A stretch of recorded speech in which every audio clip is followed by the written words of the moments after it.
Hello everyone and welcome to the channel. In this video I will compare MUDREX and COINDCX. MUDREX and COINDCX are popular platforms in cryptocurrency but serve different needs.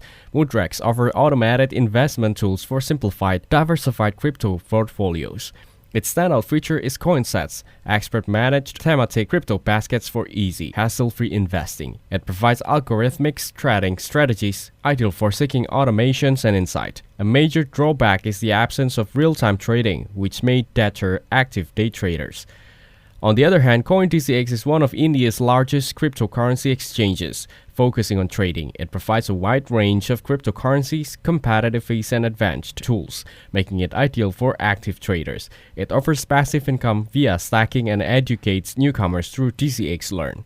A key drawback is its focus on the Indian market, limiting Vids integration option for international users. In my opinion, MUDREX is best for passive, automated investments, while COINDCX excels for active traders in the Indian market. Thank you everyone for watching. Hope you get some value. Make sure to like the video and subscribe to our channel.